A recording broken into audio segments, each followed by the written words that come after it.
AFC Asian cup छनौटको खेलमा नेपालले Laos विरुद्ध हार बेहोरेको छ। मङ्गलबार राजधानी भियन्टियानस्थित लाओ नेसनल रङ्गशालामा भएको खेलमा घरेलु टोली लाओसले नेपाल विरुद्ध 2-1 को जित हासिल गरेको हो। छनौट चरणमा नेपालले लगातार दोस्रो हार बेहोरेको छ। नेपाल विरुद्ध लाओसले 13औं मिनेटमा अनाउ सोनेको गोल मार्फत 1-0 को अग्रता बनाएको थियो भने दोस्रो हाफ सुरु भएको चौथो मिनेटमै पिटर पान्ताभोङले लाओसको अग्रता दोब्बर बनाएका थिए।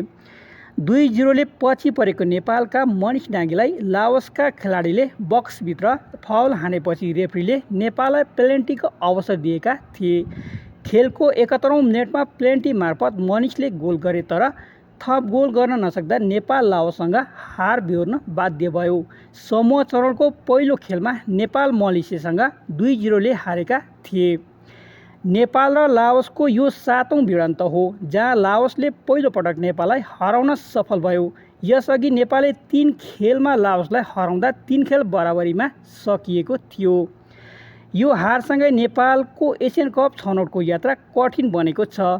समूह एफमा समान 3-3 अङ्कका साथ भियतनाम, मलेसिया र लाओस क्रमशः पहिलो, दोस्रो र तेस्रो स्थानमा छन्, जसमा भियतनाम र मलेसियाले भने 1 खेल कम खेलेका छन्। होम एन्ड अवे ढाँचामा प्रत्येक टोलीले 6 वटा खेल खेल्नेछ।